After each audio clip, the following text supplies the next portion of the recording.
അസ്സലാമു അലൈക്കും പ്രിയപ്പെട്ടവരെ, സിഹർ കൊണ്ട് ബുദ്ധിമുട്ടുന്ന ഒരുപാട് ആളുകൾ നമുക്ക് ചുറ്റിലുമുണ്ട്. ഒരുപാട് കുടുംബങ്ങൾ ഉണ്ട്.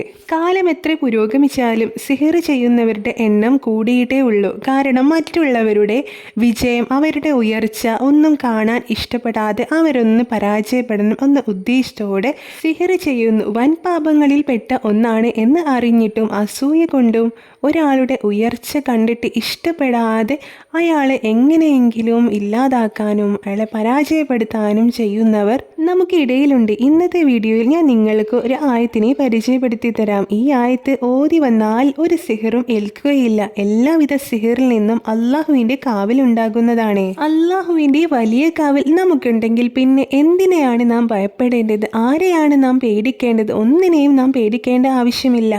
അപ്പോൾ സിഹർ ഏൽക്കാതിരിക്കാൻ, സിഹറിൽ നിന്നുള്ള രക്ഷയ്ക്കൊക്കെ നാം ഓതേണ്ട ആയത്ത് ഏതാണെന്ന് പറയാട്ടോ. പരിശുദ്ധ ഖുർആനിലെ 10-ാമത്തെ അധ്യായമായിട്ടുള്ള സൂറത്തു യൂനുസിലെ 81-ാമത്തെ ആയത്താണ് നാം ഓതേണ്ടത്. സ്ക്രീനിൽ കാണിച്ചിട്ടുണ്ട് കേട്ടോ. ഈ ആയത്തിനെ ദിവസത്തിൽ ഏതെങ്കിലും ഒരു സമയത്ത്, നമുക്ക് കഴിയുന്ന സമയത്ത്, സുബഹിക്ക് ശേഷമോ മഗ്‌രിബിന് ശേഷമോ നമുക്ക് കഴിയുന്ന ഏതെങ്കിലും ഒരു സമയത്ത് 3 തവണ ഓതുക. എന്നിട്ട് നമ്മുടെ കൈവെള്ളയിൽ ഊതി മുഖവും നെഞ്ചും തടവുക.